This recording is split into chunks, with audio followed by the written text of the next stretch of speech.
Le PPACI va continuer de mobiliser et ses militants et la population ivoirienne pour dire non à la forfaiture qui se prépare, pour dire non au passage en force qui se prépare, pour dire non à des élections calamiteuses.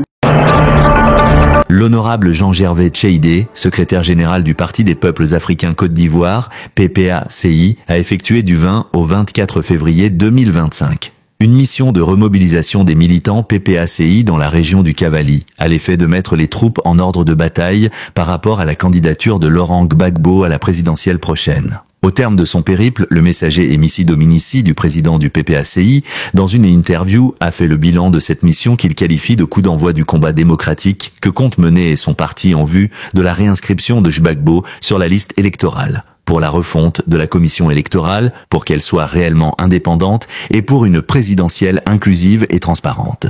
Interview. Monsieur Jean-Gervais Tcheidé, vous êtes le secrétaire général du Parti des peuples africains Côte d'Ivoire, le PPACI, et vous venez de boucler une tournée du 20 au 24 février 2025, soit 5 jours de remobilisation dans le Cavali pour la candidature de Laurent Gbagbo. Quel bilan dressez-vous? Je dois dire que la première impression, la première chose qui me vient à l'esprit tout de suite au terme de cette tournée, c'est vraiment la grande mobilisation qui est allée croissante du premier au dernier meeting. À Taï, la mobilisation était déjà bonne. Lorsqu'on sait que Taï est une zone qui est un peu difficile pour le FPI hier et pour le PPACI aujourd'hui. À Guigoulo, on est monté de 1 à 2, 3 crans même. À Bloleke, on est resté à ces 3, 4 crans. Puis à Toulepleu, c'était l'apothéose à tout point de vue. Et donc, je voudrais saluer la grande mobilisation des militants et des populations de la région du Cavali qui ont répondu massivement à l'appel du président Laurent Gbagbo qui a envoyé un messager pour eux. C'est déjà la première chose, je dois me satisfaire de la grande mobilisation. Au-delà de la mobilisation, je dois saluer aussi la parfaite organisation de cette tournée par les animateurs du parti, le secrétaire général adjoint chargé de la région du Cavali et ses collaborateurs, le camarade Diazon Michel, le camarade Lessie Jonas CA de Guigoulo, la camarade Camo Céline épouse Begré, CA par intérim de Taï, le camarade Diei Kei Laurent, CA de Doleke, et le camarade Ouognon Romain, CA de Toulepleu, avec toutes leurs équipes d'organisation qui m'ont vraiment donné entièrement satisfaction. La fédération de Toulepleu a fait montre d'une démonstration de force dans la mobilisation au moment où s'y attendait le moins. Avez-vous un commentaire? Alors, il faut savoir que Toulepleu a toujours été un bastion du président Laurent Gbagbo. De 1990 à aujourd'hui, Toulepleu est resté fidèle et loyal à Laurent Gbagbo dans son combat, à son parti. C'est vrai que avec la déportation du président Laurent Gbagbo à La Haye et les années d'énormes difficultés que nous avons traversées, le boycott aussi des élections, eh bien, on a perdu les postes qu'on détenait traditionnellement à Toulepleu, à savoir la mairie, la députation, le poste de député et le conseil général qui est devenu aujourd'hui conseil régional. C'est vrai qu'à Toulepleu, on a perdu tout ça, mais c'est lié, on le sait, à plusieurs facteurs sur lesquels je ne vais pas m'étendre ici. Mais ceux qui avaient pensé qu'à Toulepleu, on allait avoir une faible mobilisation, on ne connaît pas vraiment l'histoire des liens entre le président Gbagbo et la région du Cavali en général, et Toulepleu en particulier. Alors Toulepleu a donc, moi je n'en doutais pas du tout, a tenu toutes les promesses, et nous avons bien fait de terminer par Toulepleu parce que le dernier meeting était effectivement l'apothéose. Une affaire qui a défrayé la chronique ces derniers jours, c'est celle de militants du PPACI qui auraient viré au RHDP. Quelle en est votre réaction? Il faut retenir que c'est de la fabulation. C'est de la pure affabulation parce que jamais, nulle part, dans aucun des départements de la région du Cavali, Taï, Guigoulo, Bloleke et Toulepleu, il n'y a eu ces virements massifs des militants de l'opposition vers le RHDP. C'est faux, c'est archi faux. Nous avons vérifié cela sur le terrain. Nous avons interrogé, en tout cas pour ce qui concerne le PPACI, mais nous avons aussi interrogé le PDCI, les animateurs du PDCI sur le terrain. Nous avons interrogé nos collaborateurs et à aucun moment, il n'y a eu ce genre de départ massif vers le RDR ou bien vers le RHDP. C'est vrai que dans l'état actuel, les cadres du parti au pouvoir, un peu inquiets de la fin de leur régime, se croient obligés de fabriquer des légendes pour rassurer leurs mentors, pour se rassurer eux-mêmes. Mais c'est la fin c'est le chant du cygne de toutes les façons. C'est comme ça la fin d'un régime. On sent qu'ils font feu de tout bois. Ils font beaucoup de bruit. Ils brassent de l'air pour, comme je l'ai dit, se rassurer eux-mêmes et rassurer leur chef, à qui ils font croire qu'il a encore toutes les cartes en main, que le peuple ne jure que par lui et qu'il peut rester encore au pouvoir pendant X années alors qu'ils sont à quelques mois de leur départ. À tous vos meetings, nous avons vu des représentants du PDCI à vos côtés. Quelle interprétation peut-on en tirer ? Le PDCI était effectivement présent. Le PDCI a été représenté à chacun des meetings que nous avons animés, à Taï, à Guiglo, à Blolequin et à Toulepleu. C'est une bonne chose que on rassure nos parents à la base que l'opposition peut s'entendre sur le minimum qui est que pour qu'on aille à des élections qui vont se dérouler dans la paix, il faut que, comme l'a dit le président Laurent Gbagbo, un certain nombre de conditions soient réunies. Des conditions qui sont liées à l'inclusivité de ces élections, à leur caractère transparent et crédible. Inclusivité, on entend par là qu'il faut éviter, comme cela est le cas actuellement, on voit que le régime en place tente par tous les moyens d'empêcher le président Laurent Gbagbo de compétir.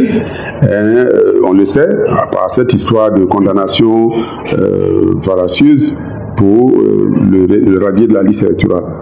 Et la question de la commission électorale, dont nous sommes tous d'accord qu'elle est de façon scandaleuse déséquilibrée au profit du pouvoir en place, la liste électorale sur laquelle nous sommes tous d'accord qu'elle est truffée de plus de 2 millions d'électeurs qui n'ont pas le droit d'y être et qui constituent un bétail électoral pour le régime. Eh bien, sur toutes ces questions, que ce soit le code électoral, que ce soit même la révision annuelle de la liste électorale, sur toutes ces questions, on se retrouve. Toute l'opposition se retrouve. Et donc, quand le PDCI vient nous soutenir à nos rencontres, c'est une bonne chose. 3 ans après la naissance du PPACI, quel diagnostic faites-vous de l'implantation de votre parti dans la région du Cavally que vous avez parcouru du 20 au 24 février 2025 ? Eh bien, vous l'avez noté aussi qu'à chaque fois, soit c'est le coordonnateur, le CA, le coordonnateur régional adjoint, soit c'est le fédéral lui-même, mais en tout cas, nos animateurs sur le terrain ont chaque fois fait le point de l'existence du parti dans leur département. À Toulepleu, ça a été démontré. Le fédéral de commune a fait l'état de l'existence des fédérations, a donné le détail des sections et même des comités de base. Ça a été pareil dans chacun des 4 départements qui constituent la région du Cavally. Donc nous sommes satisfaits. On a toujours dit que le PPACI qui est sorti de l'enveloppe du FPI, eh bien, est un parti qui est implanté sur l'ensemble du territoire national. On le sait bien.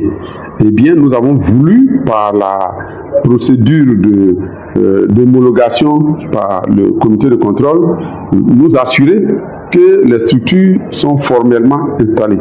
Et nous avons pu constater que les 19 fédérations de la région du Cavally qui ont été présentées eh bien, existe bel et bien. Il y a à Toulepleu une fédération, la fédération de Bakoubli, qui n'a pas pu justifier des 8 sections, qui est à 7 sections. L'exonération que le comité central a donnée, eh bien, cette 19e fédération qui reste sera très bientôt homologuée. Eh bien, les 19 fédérations de la région de Cavally seront bel et bien homologuées. Mais cela ne suffit pas. Le fait même que les militants, les comités de base et les sections ont pu mobiliser ce à quoi on a pu assister est la preuve palpable que les structures du parti à la base existent et elles sont viables et elles sont vivantes. Retenir in fine de cette tournée de mobilisation de vos troupes dans le Cavally. Merci au PPACI du Cavally, aux militants sympathisants, merci aux populations du Cavally qui ont démontré encore une fois leur attachement au combat que le président Laurent Gbagbo mène et leur disposition et leur disponibilité à accompagner le président Laurent Gbagbo à faire en sorte que la Côte d'Ivoire retrouve le sourire au soir du 25 octobre 2025. Nous savons que nous pouvons y arriver. Nous savons, nous sommes persuadés, nous sommes convaincus que nous arriverons à organiser des élections apaisées. Et pour cela, en amont, nous n'avons pas de doute que des discussions politiques seront engagées pour que nous puissions régler de façon méthodique et responsable lever tous les obstacles, tous les écueils qui peuvent créer les conditions, des troubles ou en tout cas être source de difficultés pour des élections. Donc la question du nom du président Laurent Gbagbo sur la liste électorale, nous sommes persuadés qu'elle sera réglée très vite parce que nous ne voyons pas pour quelle raison, après toutes ces mises, tous ces sonnettes d'alarme que le président Gbagbo lui-même tire, toutes ces explications qu'on donne, on ne voit pas comment un régime qui prétend aimer ce pays peut laisser ce genre de situation perdurer en prenant le risque de créer des troubles inutilement. Nous savons aussi que sur la CEI, eh bien, nous allons discuter pour, comme on l'a fait dans les années 2009, 2008, 9, 10, pour arriver à une commission électorale consensuelle. C'est pareil pour la liste électorale. Sur la liste électorale, nous l'avons dit dans chacun de nos 4 meetings, il faut qu'elle soit nettoyée de tous ces électeurs irréguliers pour qu'on se mette d'accord sur une liste consensuelle, comme on l'a fait en 2008-2009, avant d'aller à l'élection présidentielle de 2010, pour que tous les partis, tous les acteurs qui sont partie prenante, qui sont appelés à compétir, soient d'accord sur la liste qui va servir de base à la compétition. Donc, le PPACI continue son bout de chemin, va continuer de mobiliser et ses militants et la population ivoirienne pour dire non à la forfaiture qui se prépare, pour dire non au passage en force qui se prépare, pour dire non à des élections calamiteuses qui sont naturellement et tragiquement, enfin, malheureusement, source de troubles. Or, nous ne voulons pas répéter les erreurs du passé, mais nous sommes convaincus que le peuple de Côte d'Ivoire ne va pas se laisser avoir une deuxième fois. Donc, j'ai bon espoir qu'avec la sonnette d'alarme que le président Laurent Gbagbo tire depuis longtemps, avec sa tournée Kokoko, avec le PPACI qui se déploie sur le terrain à travers des tournées de sensibilisation et de mobilisation, la victoire marche vers nous et nous marchons vers la victoire en 2025.